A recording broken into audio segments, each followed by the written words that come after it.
Sir Chamarajpet ಪ್ರಕರಣ. So ಒಬ್ಬ arrest ಆಗಿದ್ದಾನೆ, ಬಟ್ ಬಿಜೆಪಿಯ ವಿಪಕ್ಷ ನಾಯಕರಾಗಿರ್ಬೋದು ಅಥವಾ ಯಾವುದೇ ನಾಯಕರಾಗಿರ್ಬೋದು ಆತ ಅಲ್ಲ ನಿಜವಾದ ಅಪರಾಧಿ, ಬೇರೆಯವರು ಸುಮ್ಮನೆ ಯಾರನ್ನ ಕರ್ಕೊಂಡು ಬಂದಿದ್ದಾರೆ.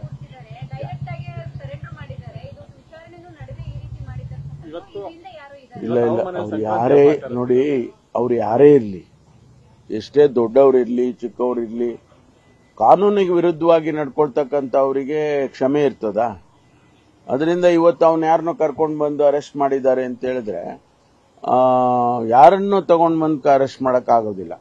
ಅದಕ್ಕೇನಾದ್ರೂ ಆ ಘಟನೆಗೆ ಒಂದಿಷ್ಟು ಸಂಬಂಧ ಇದ್ರೆ ಅಥವಾ ಅವರು ಪ್ರಿಲಿಮಿನರಿಯಾಗಿ ಅವನು ಕರ್ಕೊಂಡು ಬಂದಿದ್ದಾರೆ, ಒಂದು ವೇಳೆ ಇನ್ಯಾರಾದ್ರೂ ಇದ್ರೆ ಅವನೇ ಬಾಯ್ ಬಿಡ್ತಾನೆ, ಆಗ ಅವ್ರನ್ನೂ ಕರ್ಕೊಂಡು ಬರ್ತಾರೆ, ಅವ್ರ ಮೇಲೂ ಕೇಸ್ ಹಾಕ್ತಾರೆ. ಅದು ಪ್ರಿಲಿಮಿನರಿಯಾಗಿ ಆಗ್ತಕ್ಕಂಥ. ಈಗ ನಿನ್ನೆ ಬೆಂಗಳೂರಿನಲ್ಲಿ ಆಗಿದ್ದ ಘಟನೆ ಕೂಡ ಅದೇ ರೀತಿಯಲ್ಲಿ. ಅವನು ಒಬ್ಬನೇ ವ್ಯಕ್ತಿ, ಅವನು ಬಿಹಾರದಿಂದ ಬಂದಿದ್ದಾನೆ, ಬಂದು ಇಲ್ಲಿ ಅವನಿಗೆ ಮಾನಸಿಕವಾಗಿ ಅವನಿಗೆ ಏನೇನೋ ಹಾಕೊಂಡಿದೆ, ಅದು ಕುಡಿದ್ಬಿಟ್ಟು ಆ ಕುಡಿದ ಇದರಲ್ಲಿ ಅವನು ಹೋಗಿ ಹಸುಗಳ ಕೆಚ್ಚಲನ್ನ ಕತ್ತರಿಸಿದ್ದಾನೆ, ಕುಯ್ದಿದ್ದಾನೆ. ಅದು ಮಾನವೀಯತೆ ಇರೋರು ಯಾರು ಅಂತ ಕೆಲಸ ಮಾಡೋದಿಲ್ಲ. ಅದಕ್ಕೆ ಅವನಿಗೆ ಅರೆಸ್ಟ್ ಮಾಡಿದ್ದಾರೆ.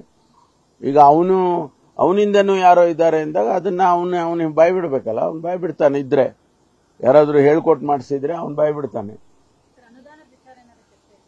ಇಲ್ಲ ಹೇಳಿದ್ರು, ನಾವು ಎಲ್ಲ 10 ಕೋಟಿ ಪ್ರತಿಯೊಬ್ಬ ಶಾಸಕರಿಗೂ ಇನ್ಕ್ಲೂಡಿಂಗ್ ವಿರೋಧ ಪಕ್ಷದ ಶಾಸಕರಿಗೂ ಕೂಡ ನಾನು 10 ಕೋಟಿ ಕೊಡ್ತೇನೆ ಅಂತ ಹೇಳಿದ್ದಾರೆ ಮುಖ್ಯಮಂತ್ರಿಗಳು.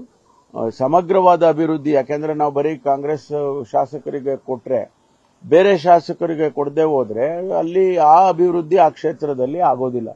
ಅದಕ್ಕಾಗಿ ಸಮಗ್ರವಾಗಿ ಅಭಿವೃದ್ಧಿ ಆಗಬೇಕು ಅಂತೇಳಿ ಎಲ್ಲರಿಗೂ ಕೊಡ್ತೇವೆ ಅಂತ ಹೇಳಿದ್ದಾರೆ. ಸಮುದಾಯದ ಸಚಿವರು ಶಾಸಕರು ಇದಕ್ಕೆ ಔತಣಕೂಟಕ್ಕೆ ಏನಾದ್ರು ಸುರ್ಜೇವಾಲಾ ಇನ್ವೈಟ್ ಮಾಡಿರ ಸರ್? ಇಲ್ಲ, ನಾನು ಮಾತಾಡಕ್ಕಾಗಿಲ್ಲ, ಇನ್ನು ಮಾತಾಡ್ತೇನೆ. ನಡೆಸ್ತೀರಾ ಸರ್? ಅದು ಗೊತ್ತಿಲ್ಲ ಸರ್, ಸಭೆ ಔತಣಕೂಟ ನಡೆಸ್ತೀರಾ ಸರ್? ಅಲ್ಲ, ನಾನು ಹೇಳಿದ್ದೀನಲ್ಲ, ಅವರಿಗೆ ಕೇಳ್ತೀವಿ, ಅವರಿಗೆ ವಿವರಣೆ ಕೊಡ್ತೀವಿ. ನಮ್ಮ ಹೈಕಮಾಂಡ್ ಅಲ್ವಾ, ಅವರು ಹೈಕಮಾಂಡಿನ ಪ್ರತಿನಿಧಿ, ಅವರಿಗೆ ವಿವರಣೆ ಕೊಡ್ತೀವಿ. ನಾವು ಯಾಕೆ ಸಭೆಯನ್ನ ಮಾಡಬೇಕು ಅಂತ ಹೇಳಿ ಅಂದ್ಕೊಂಡಿದ್ದೋ, ಅವ್ರು ಬೇಡಪ್ಪ ನೀವು ಮಾಡಬೇಡಿ ಅಂದ್ರೆ ನಿಲ್ಲಿಸ್ತೀವಿ. ಹೈಕಮಾಂಡ್ ಇಸ್ ಸುಪ್ರೀಂ ಅಲ್ಲ. ನ್ಯೂಸ್ ಫಸ್ಟ್, ನಿರ್ಭೀತಿಯಿಂದ ನಿಮ್ಮ ಪರವಾಗಿ.